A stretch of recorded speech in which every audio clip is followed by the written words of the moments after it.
The views and opinions expressed on this program are those of the participants and do not reflect the views of BronxNet or the program underwriters.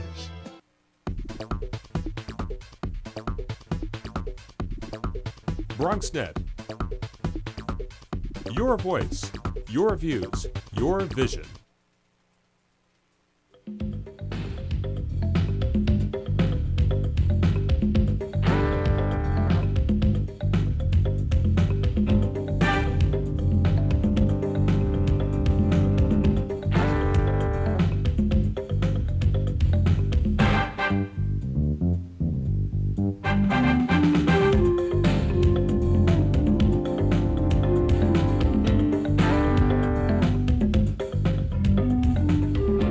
Good evening and welcome to BronxTalk. Tonight's guest is one of the Bronx's most popular artists, not only because he's incredibly talented, but also because, more often than not, his subject matter beautifully depicts our home borough of the Bronx. Tonight we have an exclusive first look at the murals he's creating for the new library at Bronx Community College. So sit back and relax on this summer evening for a Bronx treat from a Bronx artist who is making his, how many appearances?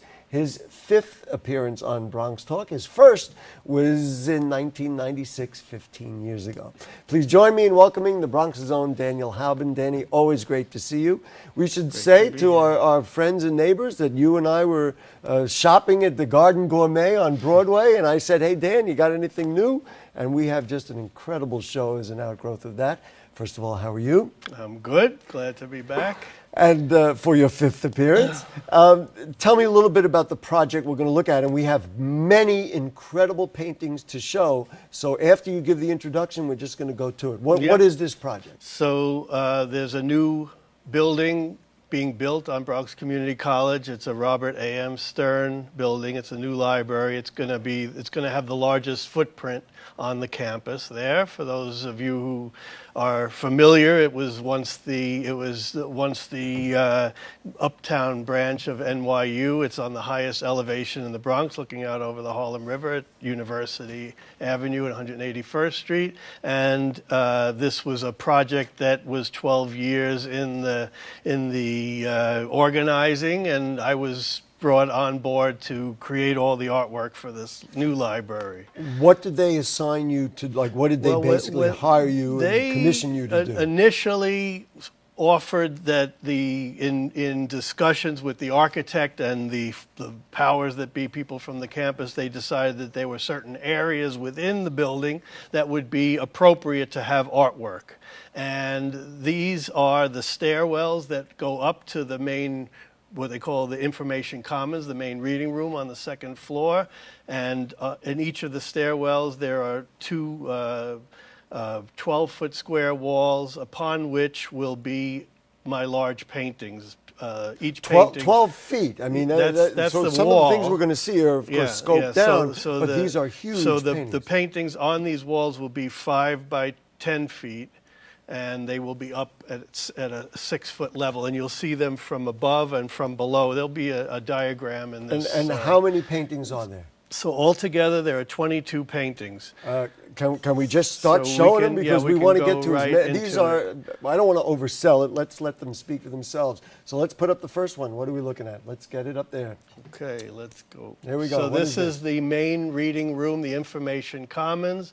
Around this room is a balcony, and the balcony runs 100 feet by 40 feet, along which the base of which are frieze panels. Now this is not your painting. No, that is the picture of an artist, another artist. Yeah, that's picture of the room. That's the architect's rendition. They should probably get credit for that.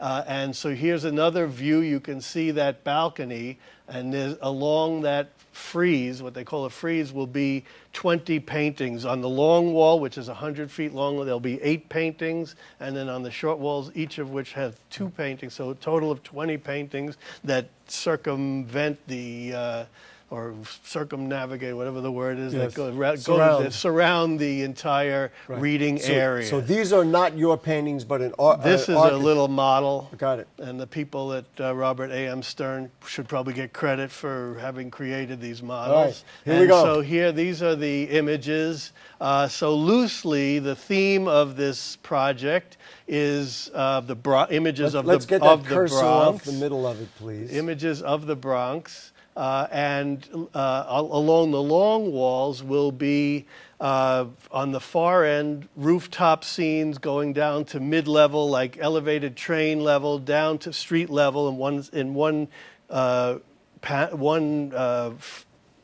end of it will have also campus scenes, and then we also are doing the waterways. So this is the Hell's Gate Bridge down. Let's talk about this. How large is this? So all of these panels are 1.5 feet high by 5 feet across. 1.5 feet high by 5 feet across. And they're painted on canvas that's mounted on fiberboard, and they're going to be set into this frieze with a molding.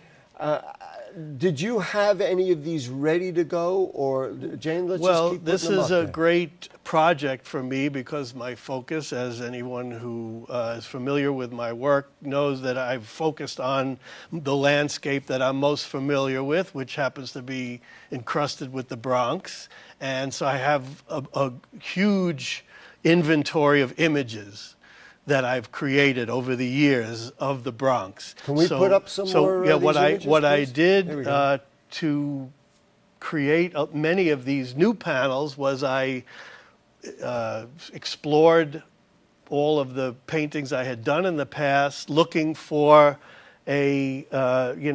pieces of them that would work in this format, this funny this shape. This is looking down the Harlem River? This is looking down the Hudson River towards the George Washington Bridge. Essence, from Riverdale. From Riverdale, yeah. Are they intended to be, and Jane, you can just keep putting them up there because there are so many I want to keep going. Are they intended to be realistic, or did you make up stuff? Because I know sometimes you've used a little fantasy and interpret the Bronx. It's funny, when the committee came to my studio this week, they're kind of very literal thinking people, and so they were, picking out all the little idiosyncrasies of my work and all the changes that I make. I mean, I'm not a photorealist. If someone wants a exact replica of something, I'm not the guy that, of course, to go to. For us, it's always been, for me certainly, it's been the beauty of your work. I want to see that one again. My objective in creating these pieces is that they're going to be up 12 feet high, and you're going to see them at a distance. So what I'm concerned with as an artist is the clear shapes that are readable from a distance, and simplified arrangement of forms. And in this case, you got the double Yankee This Stadium is really a moment piece. in time that we will, of course, never see again, because obviously the old stadium is gone. And this is what I was saying. In other words, we know the two stadiums were there. Maybe that pathway isn't exactly the way it looked, but you gave us a feel for what the Bronx looks like. The thing that the committee was most concerned about was certain distinctive features of the campus itself. So I went back and took some pictures of certain details. On the Bronx Community College, which is a historic and gorgeous place, no question about it. Keep going, Jane. Pop them up there. How long did it take you to, it's such a simple question, but how long does it take you to do one of these? Well, I mean, some of these, one would think you're working on for months. So again, what I'm doing, like in the case of this piece, which was on Southern Boulevard and Boston Road, around that area, I had done a painting on that location. Then I have my inventory on the computer that's digitally, saved as files, and then I pull up my images and make a window in Photoshop that's the proportion of these panels. Mm-hmm. Oh, look, both me and the picture. So, and so then I go scanning across my own paintings to see if there are sections that you might reproduce, could look good on these panels. And then did you digitally move those sections? Then I put them onto my flash drive, and then I put my flash drive in what became my first purchase when I got my first check for this commission, which is a digital projector. Right. And then I project the image directly onto the canvas of the same size, the panel, and then I trace it out. And so these actually are paintings based on some other earlier for the earlier most. That's what I'm images that you trying made. to express. Yes. Did you make that up, or was that a process and a technique? It's something that learned? I have done in the past. I have often explored, revisited. Van Gogh never did the digital thing. Not digital. Well, digital is just a tool. I mean, artists have used optical tools. There's, back they're talking about Vermeer using a camera lucida or various devices where the image comes through a little pinhole and gets projected into a thing, sure. and then they trace it out. Right. And so, now we have a little bit more elaborate way of doing this. Did you really directly answer my question? A day, a week, a month, 6 weeks on many of these? Put up another one. Let's see. It's the same as any of my paintings. Some of them are just, you pop them up there and they work the first time, and then some of these pieces I have continued to work on for months. But so I started the project a year ago, April. So it's about 18 months, 16 months I've been working on this project, and I've completed 18 of the 20 small panels, one of the 2 big panels, and I've started. What is the deadline, or when do they need this them year? Next year, May of 2012 will be the installation of the work, and will be the ribbon cutting ceremony for the building. Right. And then in the following September of 2012, we'll have the party for me and my work. Right now, for me, it's a party. For what my wife Judy keeps calling the Hauben Museum. We'll talk about the legacy of it. I yeah. did want to go back, although look at these images. You hate to go backwards. That other one about the Kingsbridge Armory, again, gives you the feel for the Bronx. So that's the thing. I'm trying to find, like the one we just saw, typical rooftop type of thing, and then some more distinctive features of like the Kingsbridge Armory, the Yankee stadiums, things that like the Harlem River, things that are more distinctive. Is this anywhere in particular? Yeah, that's actually on the roof of one of the Sholem Aleichem buildings here in Which is on our Sedgwick neighborhood. Avenue. Yeah, between Sedgwick and. Dan, over the years, and you, as I chronicled, you have been on the show since 1996.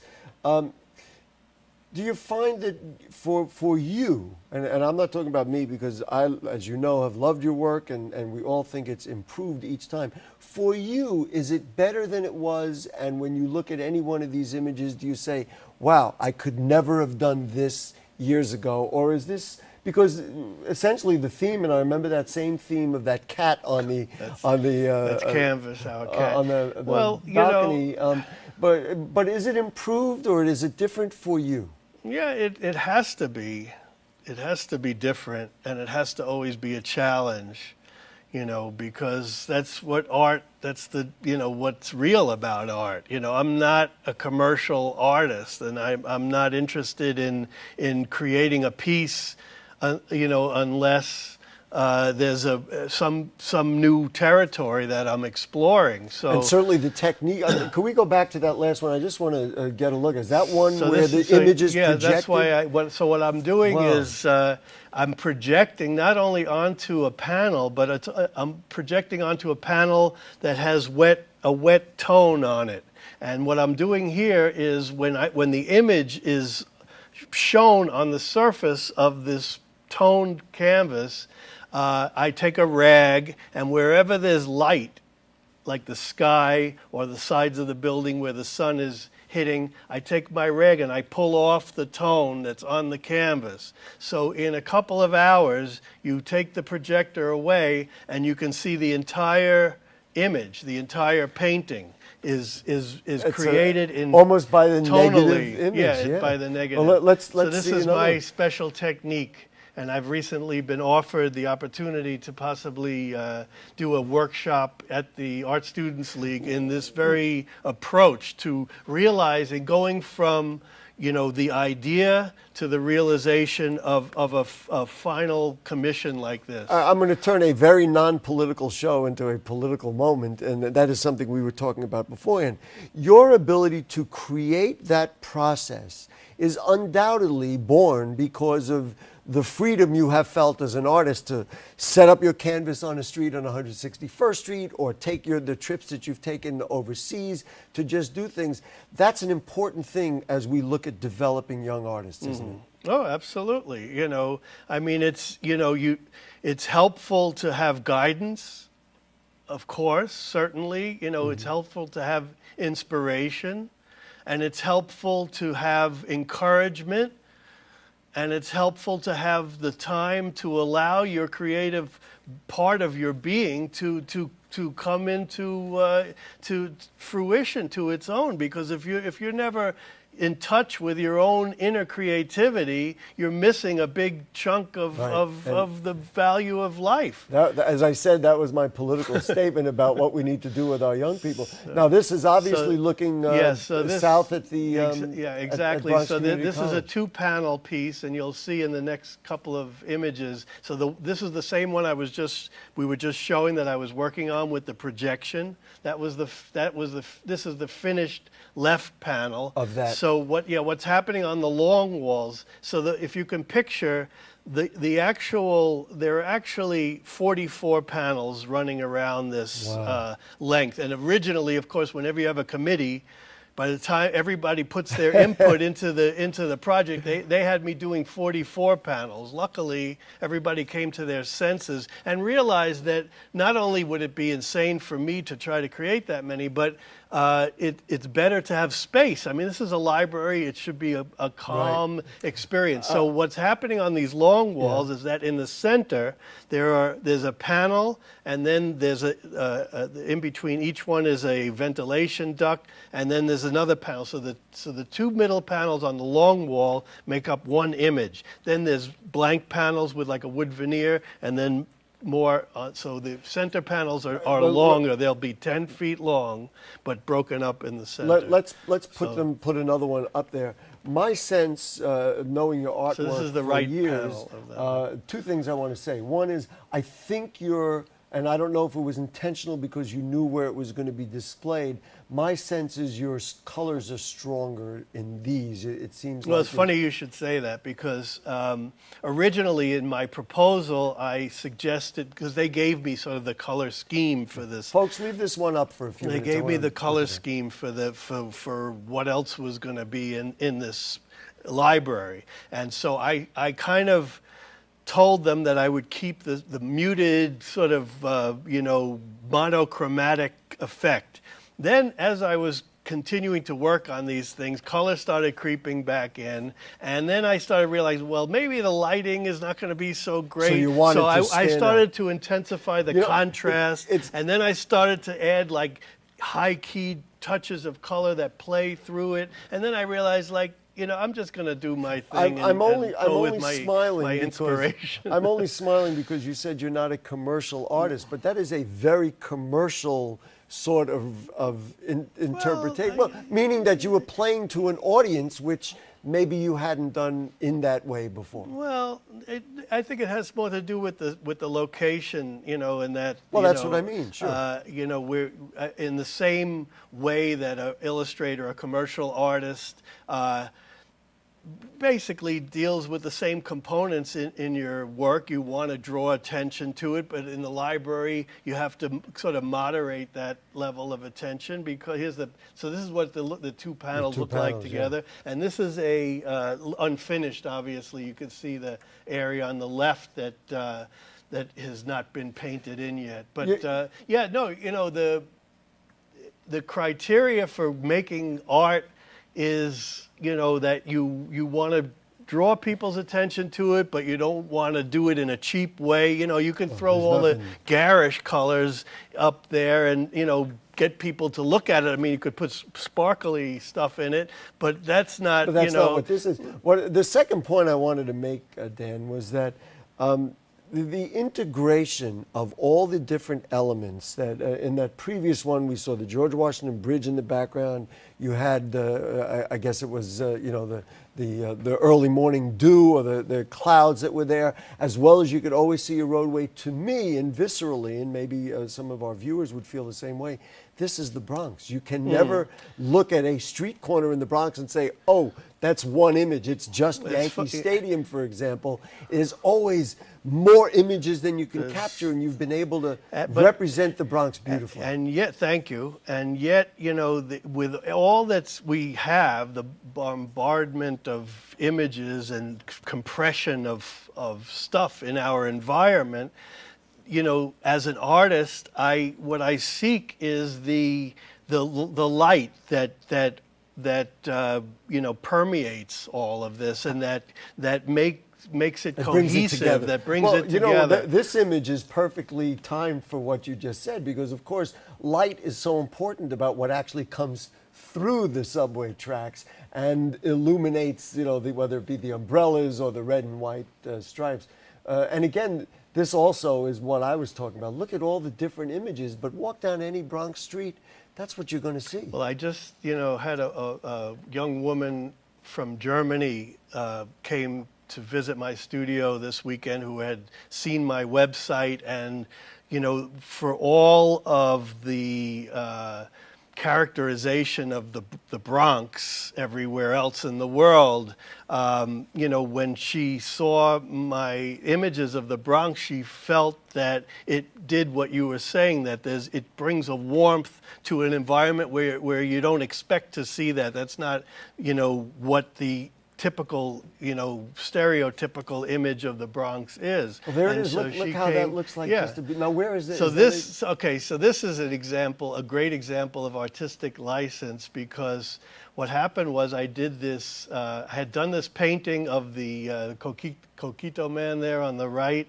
on 174th Street, looking south along Jerome Avenue. Yes. But then when I took the image and it was a vertical, and I tried to, it started to stretch out into this funny shape that I was creating, and then Jerome Avenue became this like broad boulevard that kind of looks like Coney Island or Coney something. Island, so or I kind of went with it. Even 14th Street, Yeah, or even an area of Hunts Point. So that you look at the Hunts Point Market. It literally doesn't exist, but it's still trying to evoke, some for something. Viewers who are saying, "Goodness gracious, I've got to own this stuff. I want to see this stuff in my home." That's a good thought. Look at this? Oh my goodness! So this is a view from the Burnside Station, looking south. So I started to explore the neighborhood around Bronx Community College. So this is the closest train station. Let me finish my question. View. Yes. You brought some prints. Now, I don't know if we're going to be able to switch gears, and maybe you could turn around, Dan, and just hold up these prints, because for viewers who want to either own a piece, first of all, there's your website, right? Where they can see any of the images. Which is maybe I'll just hold them up. My Give them to me. name. I'll hold them right here. The website. Look at this. Folks will recognize is this. DanielHaubin.com. And these prints are beautiful, right? aren't they? And these are what's called in modern artistic circle lingo as giclées. Giclée just means print, actually, in French or whatever. But what it means in this case is that I am actually producing, my wife, we have a 44-inch printer, and we can produce high-end reproductions of my work. As opposed to certainly purchasing a painting would be expensive. Yeah, these are limited edition, archival, museum quality prints that won't fade. They're on high-end paper. So for people who want a wonderful, beautiful quality image of one of my pieces, and not and want to pay a fraction of the cost of an original, we can print them at various sizes. And still you can get the beauty of, the borough of the Bronx. Because not only do you get my own aesthetic, color scheme and contribution, but my wife then takes it into Photoshop and tweaks it and makes it let's put up more a couple beautiful. more from the Bronx Community College. Yeah, I wanted to make a comment about something that you said, Judy, your wife had said, that it's like the Dan Halbin Museum. There must be a nice feeling of a kind of legacy that these are going to be up there for a while, we presume. Yep, this is a permanent installation, whatever permanent means. Well, leave that one. Look at that. And I'm very gratified to have been awarded this commission, and it's been wonderful. So these are the campus pieces. Leave that one up there. That's the entrance to the Gould Memorial Library, which was the original library on the campus. This campus was originally designed by McKim, Mead and White in the late 1890s. It was built at the same time as Columbia University, but they never had finished the full campus structure, and so now they brought in Robert A.M. Stern Architects, which is known to kind of work with the original designs of campus. Are these posted up on your website yet? No, Not yet. No. So we really are getting our first look. This is the first. I'm going to ask the worst question that I could possibly ask you. When you go through this, to me, it's almost like a crescendo, a climax for all of this work that you've done in the Bronx. Now what they're saying, what has been said to you is, take all this stuff. This has been a painting that's been around for, you and I probably saw this in 1996. Yeah, right. We're saying, put it all together, blow it out in Bronx Community College. And so my question is, what do you do next? Have you exhausted what you will be doing in the Bronx? I don't think that's ever going to happen. But I do, have kind of a rebellious nature, so that, part of me is screaming to break the rules that are imposed by this particular kind of project. This is the one I think this is one of the big paintings that's going to go in the stairwell. That's 10 feet across by 5 feet high. Dan, we're preciously out of time. Okay. Now, did you do this painting as well? But we leave. This is just a tease to entice people to come to the next May. Next May will be the ribbon cutting for the building, supposedly, theoretically, and then following September we'll have the big party. And hopefully, and we're all invited. Everybody's invited. Daniel Halbin, DanielHalbin.com. Thank you so much for allowing us to give the people of the Bronx a first look of something that's going to be very, very special in our home borough at Bronx. My pleasure, Gary. And I hope you'll come back and show us more. Thank you. For your sixth visit. If you have further comments or questions on anything you heard on tonight's show or anything going on in the Bronx, then email them to us at BronxTalk@hotmail.com, and we'll read those on the air during a future edition of our program. Archives of the show are available at BronxNet.org. You click Bronx Talk on the right-hand navigation bar. So we'll see you next Monday night and every Monday night at 9 for Bronx Talk. Thanks to producer Jane Folloro, director Michael Arias, Dina, and our cast of thousands around us. And a special thanks to Dan Halbin. And congratulations on what is just a spectacular project, and it's going to really enhance our borough. And to you, by the way.